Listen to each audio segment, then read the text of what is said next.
All right, so what we're now going to look at is something that's slightly outside of Photoshop, but also very important. Still an Adobe package, or an Adobe product at least. This is Adobe Color CC. It says up the top.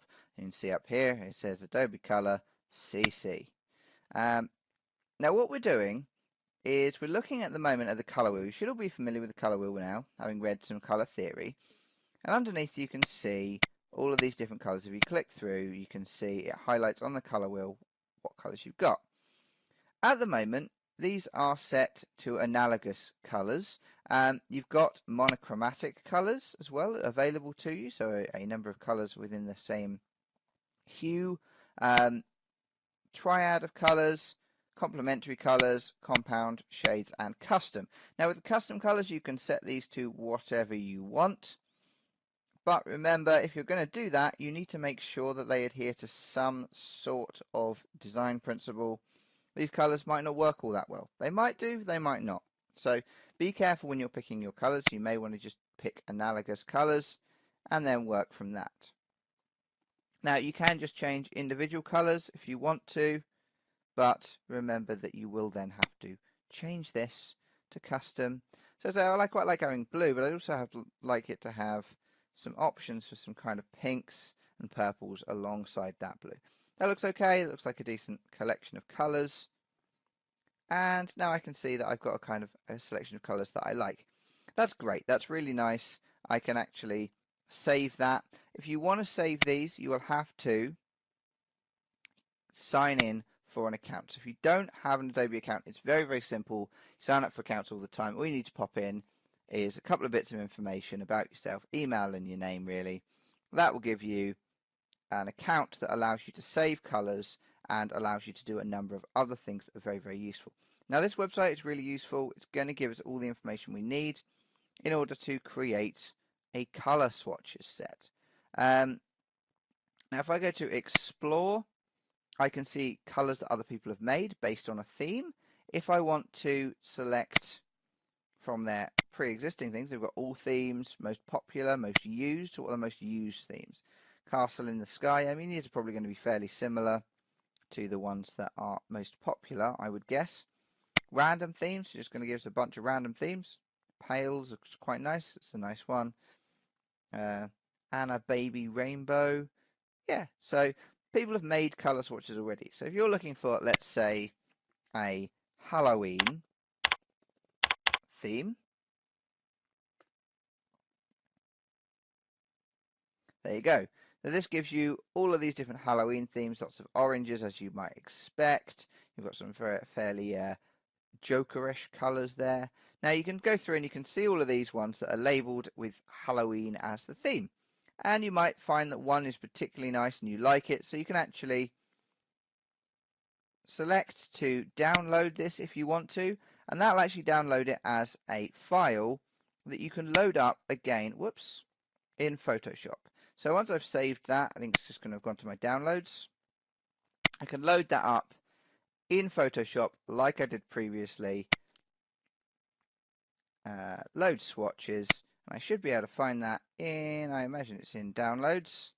I'm not sure where it's putting all my stuff at the moment. There's downloads.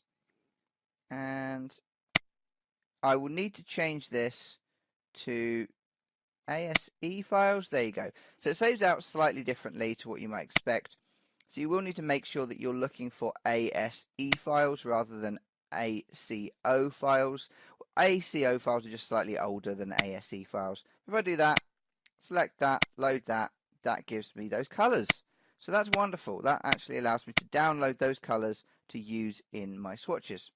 I don't have to do any of the preparation in Photoshop. I've just got the colors. They're all there and they're all ready to go. Now that's great, and you can create your own colors using that website. So if I come back to that website, now I found some themes I like. I might want to take one of these and save it and then edit it. Let's pick this one here, save this one, and I can say, great, that's good, I like it. I'll call this Halloween. That's great. Saved it, and now it's showing me them here. Now if I edit a copy of this, I can say, well, I really like this set of colors, but I'd rather not have this bright orange here.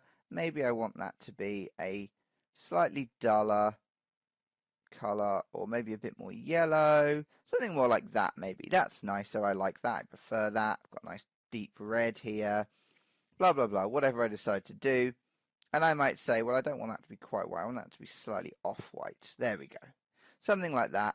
That's my new colors. Great, I can save that, having edited someone else's. So I can just save the change to that one, keeping it called Halloween. Grand. Now if I go to My Themes, it will show me all of these, not just the one I have selected. But if I go to My Themes here, you can see I've saved a bunch in the past that I have used, and I can download any of these that I want to my computer in order to load up in Photoshop. Now that's great, and that's all well and good and that, but the thing you might want to actually be able to do here is say, well, you know what, I don't really know how to go about making a good color swatch, a good collection of colors. How am I going to know if these work together, having such limited experience with these colors? Well, what you can do is you can actually get colors from an image, and that's really what this website does that's really impressive, is you can click on this camera and you can go to create from image. So I can go to this camera and then I could find a picture on my computer. Actually, let's use this Supergirl image which I have in my desktop background, open that up. Now this finds all of the colors in that image based on whatever choice of colors I want. So I want bright colors. That will find me this Supergirl red, the Supergirl blue, and then a couple of orange and red colors there, the lighter blue of the sky in the background. Now I might say that's good, I might say muted, that's alright as well, that kind of works for my red, white and blue, very Superman-y, Supergirly, that one works as well. Dark colours, yeah, so you can pick from whatever selection of colours you want. You could say, well, I want to go for, let's say the bright ones worked really well, but I want to just customize that a little bit, because I don't want this orange color. I'd much rather have the yellowy color that's around her S shield there. That's good. I like the blue, but maybe I'll take it to something from the actual costume. So that blue works really well. Now that's much more my Supergirl colors. And I've got the yellow-ish color as well. Maybe it's a... oh, there we go. That's better. That's a nicer sort of golden color.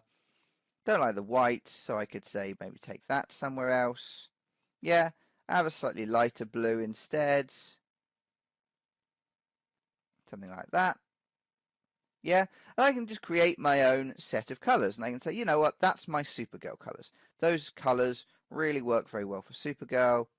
Maybe we'll change this one. We've already got a red, and we'll give it hair color. I don't know, that'll do. Whatever. That works really, really nicely. Once I've done that, I save those. I can call that Supergirl. Oh, superb, it's already going to call it Supergirl for me. I click save. I've now got a set of colors called Supergirl. Once I've done with it, as you can see, I can delete it, I can edit a copy, I can publish it, so I can actually put it for other people to see, or I can download an ASE file. Download my ASE file. Did that work? Apparently not. Let's try that again. No, not gonna let me. Okay, it's not being particularly friendly to me now, but you can, I promise you, go and download these colors. Let's do it from here. There you go, that button was working better. Now I've got that. File open. Oh, not file open, sorry. Swatches. Load swatches or replace swatches if I just want my Supergirl colors. Whoops. My Supergirl colors.